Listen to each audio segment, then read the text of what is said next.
Hi everyone, good morning class. So let's go ahead and unpack everything, set your desks up.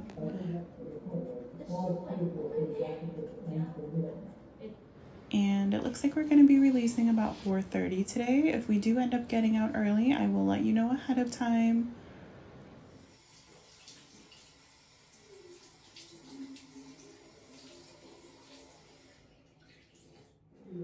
As you start trickling in, I want you to separate into your groups. You should have already been informed of what group you're going to be in. Go ahead and glove up and just kind of familiarize yourself with the dummy for now. I want you to play around with it, get used to the equipment, and we will get started in a few minutes. It looks like your doctor's changed the order. He wants you to do 100 years for the flush. You did. And then you start like this in. You stretch a little bit, but not too much. You go like this. And you go all the way up because you'll see here one of them.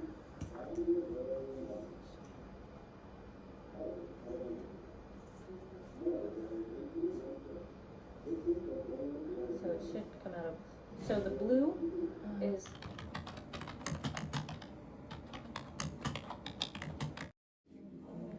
Hi everyone, good morning class. So let's go ahead and unpack everything, set your desks up.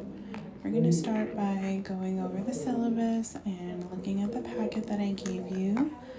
Everyone should have a packet. If you don't, go ahead and let me know before we get started. So I'll give you a few minutes to set up your stations and then we'll go over the paperwork.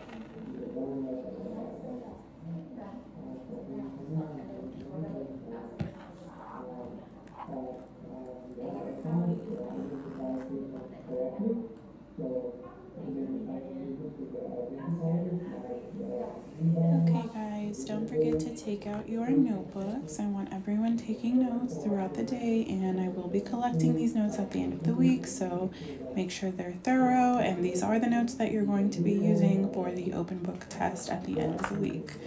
I would use Post-its and make sure to write down the key points that I'm writing on the board, and there are multiple key points that will be on the test that are in the PowerPoint presentation that's playing in the background, so the more thorough the notes are, the more you're helping yourself out later on.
All right, everyone, go ahead and put your notebooks away for now. I'm going to keep the PowerPoint playing in the background for now, but I want you to go ahead and start to familiarize yourself with the paperwork. You should see a table of contents at the beginning of the packet, and just kind of flip through and let me know if you guys have any questions to start with. You will be getting a new packet every week, so start to get comfortable with these.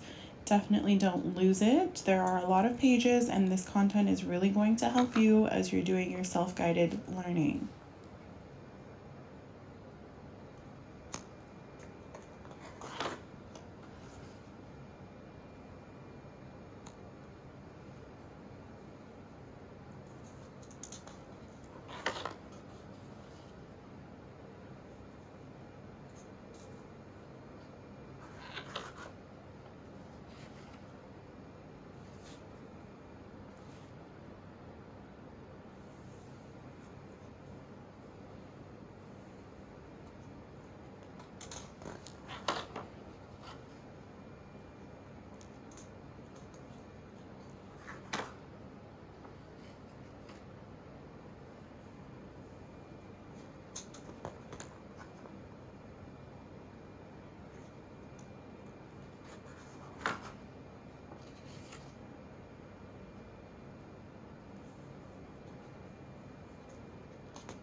Alright, everyone, I want you to go ahead and close your packets for now. On the left side of your folder, you're going to see the schedule for the day.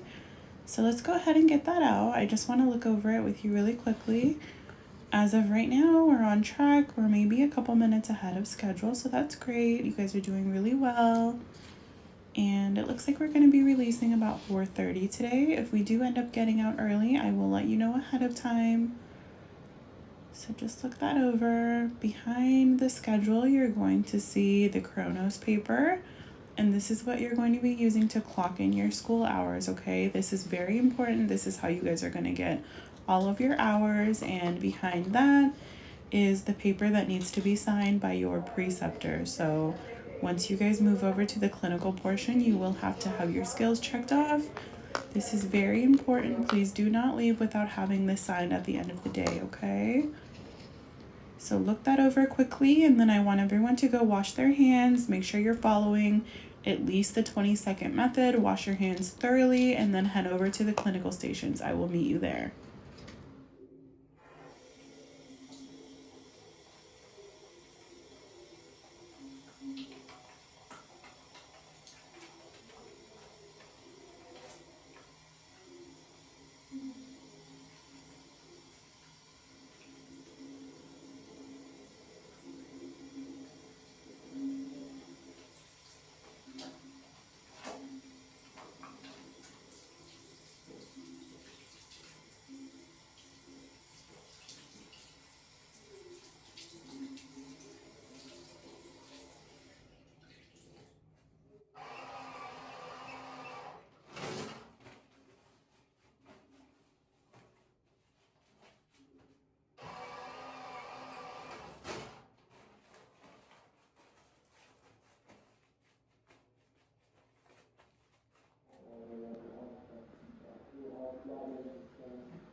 as you start trickling in, I want you to separate into your groups. You should have already been informed of what group you're going to be in. Go ahead and glove up and just kind of familiarize yourself with the dummy for now. I want you to play around with it, get used to the equipment, and we will get started in a few minutes.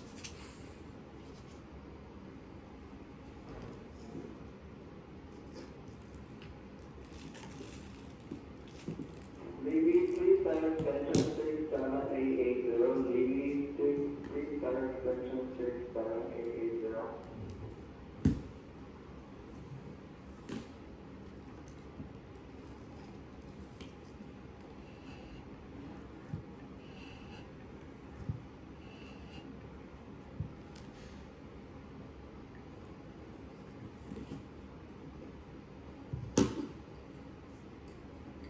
Alright everyone, that's enough for now. Go ahead and put the equipment away. Everyone make sure you are doffing your gloves properly. Even in classroom, we are practicing proper PPE, okay? Head over to your clinical stations. Doing this, right? And there's this. This has to be facing you because it's not going to fit this way. So that's pretty easy. You don't have to prime this before you start. And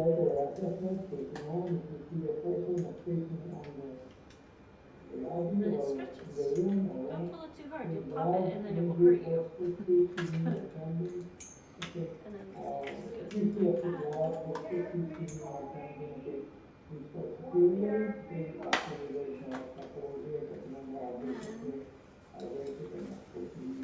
With this, usually before I put the tubing in, I will fill, make sure that you're watching where you put your water. So if this is flush, I always use tap water. Some nurses think they need to use sterile water, which is the most ridiculous thing I've ever heard of because our stomach is a super dirty, gross place. So I fill it with water and then I hang it.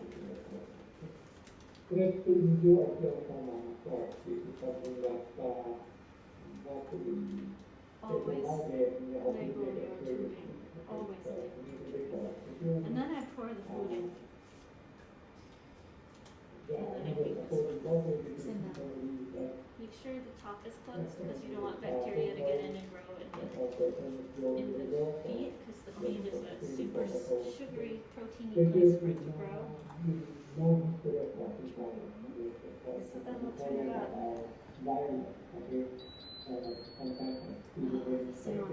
So let's just clear the settings. So you've set all this up, right? And you didn't have to prime the tubing. We could actually put water through here. It wouldn't cause our problem, but we won't. You don't have to prime anything. Nothing. So you'll prime the pump when you push this. And then it's so fun because it's like Transformers, right? You hit auto prime. And soon it'll come with an arrow message. But then it's like, it auto primes both. It just knows to auto prime both. And then there's a little stop. I'm just going to stop it so we don't confuse it. And then if you have, like almost always there's, after it gets done priming, there's like this much empty, and depending on how delicate your patient is, if it's like a GI bleed or they have diverticulitis and their bowel, if you feel like their bowel is necrotic for any reason, I get all of that air out of there, so I just hold to prime either feed or flush. Flush is always the water, feed is, and then I hit done, and then to make the feed volume, that's almost always we start, I always start anyway, at about 10. Then to change it, right? Yeah. So if you're mean, you'll start with that, but that's kind of a lot going in. But if you miss your number, you just keep pushing and it'll go back to 0. Or according to the doctor's according to the doctor's order, they almost always say start at 20 or start at 10 and go up in by 10 in intervals every 4 hours or every 2 hours. And then, you know, you can kind of mess with it. If you've got a fluid restricted patient, your fluid counts. So sometimes I have to go down by like 5 or 10 on this to keep my fluids from going in less than 100 if I'm worried about their cardiac stuff or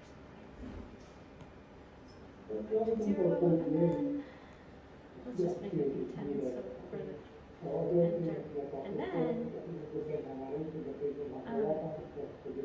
volume to be determined. So you look on your bag and you see it's got 600. So then you'll go right to this one. Enter.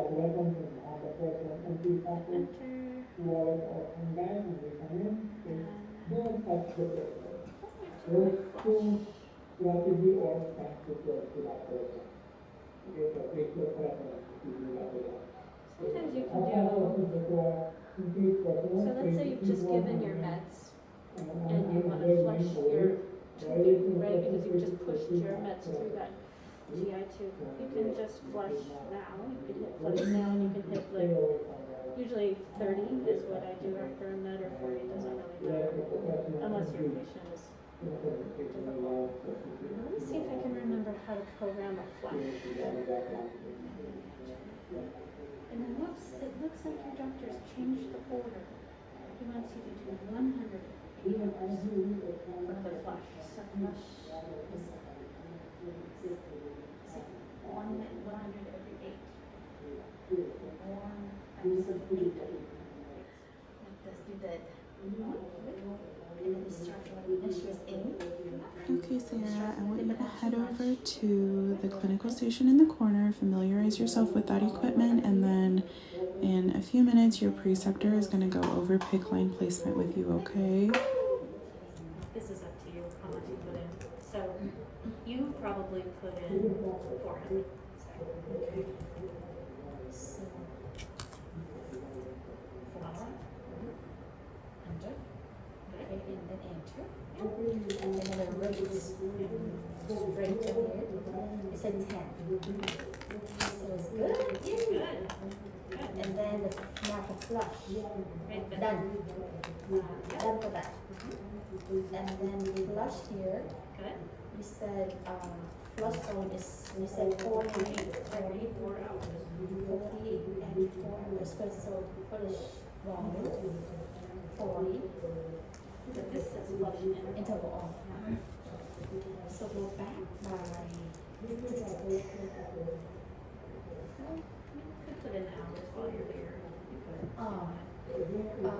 Is it every 40 every 4 hours?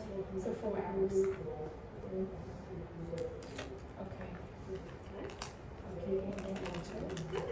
And then volume. Good. 40. And then enter. And then done. Run. Yeah. Run and then done. Just run. Yeah, just run. Okay. Then when. Okay. Yeah. That's it. Now, let's take it one step further. Can you do it? Or is your head exploded already? No. Okay. I enjoy it. So let's say you're taking care of a tiny old lady, and she has not had anything in her stomach for days and days and days and days and days. And you know that she is like, she's got congestive heart failure, so she's prone to fluid overload. How could you make it easier? The goal is that's something that does have to think and do without order. How much you put in either of these 2 bags? There's so no 4 hours. 4 hours and 10 for each hour, so we need 40. Yeah. So 40. So like some facilities don't even have a double bag. So then you get 2 pumps and you just do it hourly. But this facility has a double pump, so that's great. But sometimes if you're, and maybe you don't want every 4 hours, maybe you want it hourly, and maybe run that by your preceptor. Sometimes the units don't necessarily do that, but it does show that you're thinking about how hard you're hitting your patient with fluids. You don't want her to drown, because if she drowns, she's going to have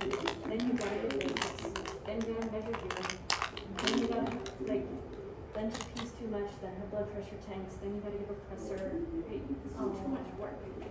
Oh, okay. That's not for that flood familiarity. So how can I get the second one? So there's no way we can do that. And we can get one by one from the front. How can we So do you it? can change the flush, volume and flush. So back to the flush. So change the flush volume.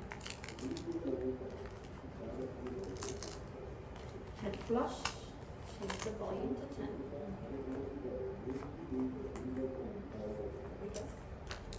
And then change the interval to 1. And then you're getting the same amount of fluid, it's just slower.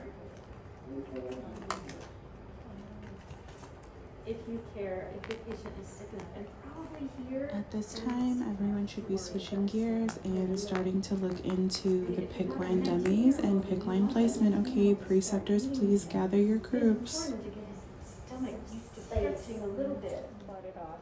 You'll see experienced nurses take this off sometimes and flush it directly through here. So this one for the blood, right? No, it's just different colors. So you will chart, like let's say that this side is sluggish. Because you'll see here, one of them.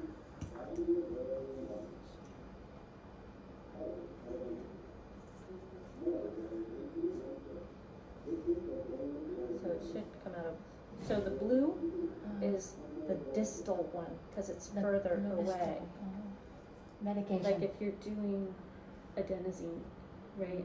You want to put your adenosine, you want to use the distal one so that you don't mess it up, right? You This want, one, this one is proximal. It Yes. doesn't matter. I mean, right? But then, I mean, you know, so then when you're running drugs that aren't necessarily IV compatible too, then you know for sure. Now you've seen it with your own eyes. Some people don't take the time to see it, so they can see that it is two different places.